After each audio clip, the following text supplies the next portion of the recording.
Brize Norton in Oxfordshire is the RAF's largest airbase. Opened in 1937, it's home to the wide-bodied fleet, the C-17, Voyager, C-130s and Atlas transport aircraft. The RAF accounts for 2/3 of the MOD's fuel consumption, and for the Royal Air Force the challenge of going green will be immense, not only in terms of reducing the emissions of aircraft like these, but also of these huge air bases. And the time frame is actually quite short. The Chief of the Air Staff wants the RAF to be net zero by 2040. That's 10 years ahead of the national target. And he wants to see a zero emissions aircraft flying by the end of the decade.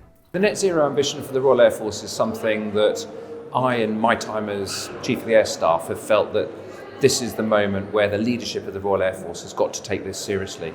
It sounds like a long way away, 20 years away, but actually we've got to start making the plans now, because otherwise we will run out of time. This is really complex. It's going to take many years to resolve, and the time is now to get on with it. At Brize, they've started the process. As well as the normal focus on recycling and waste reduction, they're also exploring some cutting-edge green technology. Corporal Hayley Woodall is an aircraft engineer and has spent 20 years working on aircraft like the C-130 Hercules. She realised that a lot of the hydraulic and engine oils used by these planes could actually be recycled, and set out with a colleague to find a method to do it. What they came up with was this, a world first, using bacteria to literally eat the oil, a discovery that won them an RAF-wide engineering competition. And what it consisted of was 2 tanks. The first tank is where we put some water in the bottom. We then put the waste oil on the top of that. We mix it with some bacteria, some special bacteria, which in turn eats the oil. We've added some air, and what happens is the bacteria mix with the water and the oil, and the bacteria eat away at the waste oil. That produces the carbon dioxide, it produces extra water, which is pure, and then it produces an organic sludge, which generally would sink to the bottom. The carbon dioxide then would travel through a tube into our greenhouse, which is where we had a peace lily for the actual competition, because it was in NASA's top 10 plants for carbon dioxide processing. So we chose a peace lily. Over the 3 or 4 months that we had to conduct the experiments, I would go into the porter cabin every single day, and I would take a carbon dioxide reading, a temperature reading and a humidity reading with this device here, and I'd take that from the middle of the tube so we could see exactly how much carbon dioxide was coming out. So at the end of the process we actually discovered that it does work. Long term, they hope to scale this model up into a full-size processing plant where any oils from Brize, aircraft, machinery or even motor oil can be recycled into harmless sludge and CO2, which could potentially be used by the MOD or sold onto industry. The water the process creates could also have a use. Yeah, we have a wash bay here at Brize Norton, which is incredibly large, and it does also service aircraft from the likes of Northolt, as well as other stations if their runways or wash bays close like they did a few years ago. We're taking water out the standpipe, and our water bill at Brize Norton's quite large, and it would be lovely to see the water get recycled and reused and not keep being tankered away, creating extra carbon. Delivering spares around this vast base is quite a challenge. At the moment they use a fleet of vans, but they've been trialling an alternative. Meet the Cargo. This electric concept vehicle is completely autonomous. Give it a destination and it drives there. And it learns as it goes, working out routes and adapting to different road surfaces. The makers claim it can perform just the same as a human driver, sorting its cargo and delivering items quickly and cleanly to any destination. This has got so much potential to revolutionise really how we provide support across this station. We can move this beyond spares, we can look at this from a people point of view as well, not just in terms of the station working population, but what could we then put onto the airfield in terms of moving passengers from the terminal to the aircraft? Do we have to have a driver sat behind the vehicle taking it from A to B? Actually, if we've got the capability and it is safe, which is again the key factor, we've got, again, the capability. It's all about technology and how far we can take this. My name is Sergeant Ryan Duffy. I'm a movements tradesman and also a passionate environmentalist. Not all the changes here are so high-tech. This RAF sergeant won an award for his scheme to drive down the consumption of single-use plastics at Brize. They're also looking at ways they can heat their huge hangars in a greener way.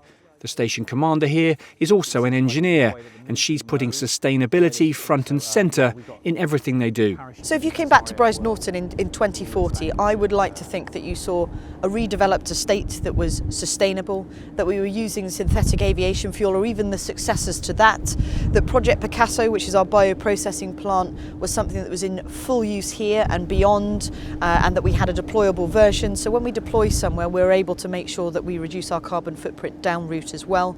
That we are making use of renewable energy sources, so that we've got solar panels and moss walls, and goodness knows how things will have moved on by then, that actually sustainability is then part of our DNA.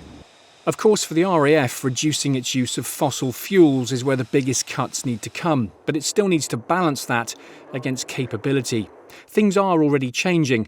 A decade ago, UK military aviation, most of it RAF, used more than 800 million litres of fuel a year. Now, with the end of operations in Iraq and Afghanistan, that figure's been cut by more than half. But military aircraft are still big consumers, with aviation accounting for 2/3 of all the fuel used across defence. The officer tasked with bringing that figure down is Air Marshal Andrew Turner.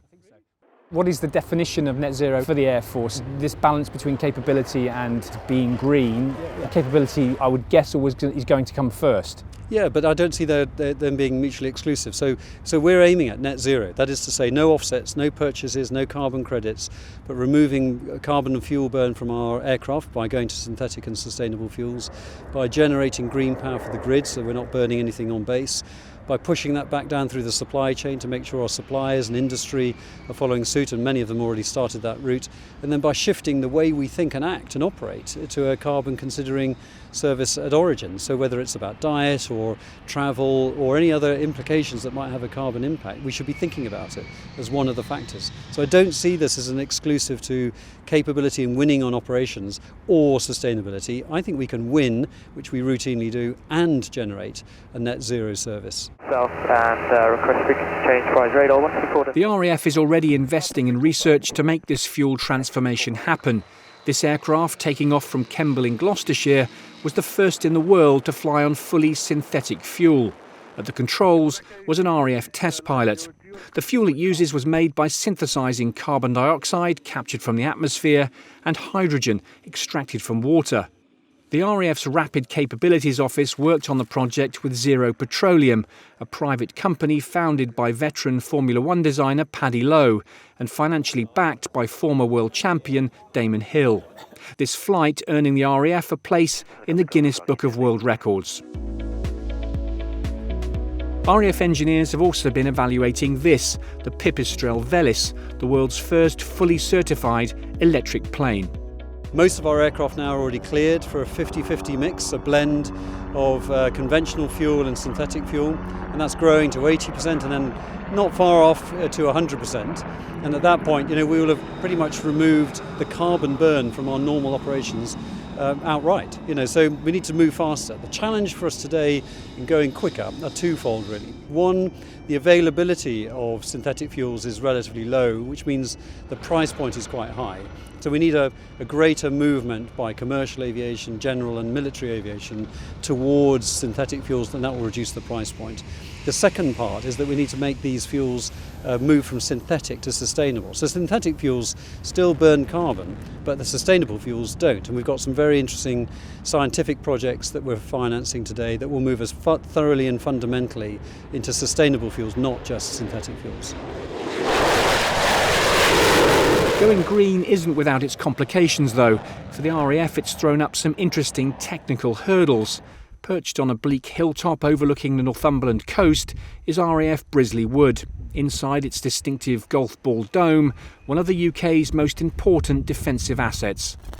This is one of a chain of highly advanced air defence radars which the UK military operates right around Britain. When a Russian bear, for instance, strays into UK airspace, it's these that see them coming. But one welcome side effect of sustainability is causing them a problem, one that the UK military is trying to solve.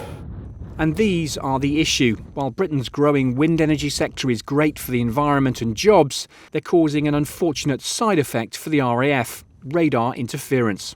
When we say interference, what does it actually cause, either visually or electronically, for your systems? So the radar operator will see clutter on his screen, which may hide a target aircraft.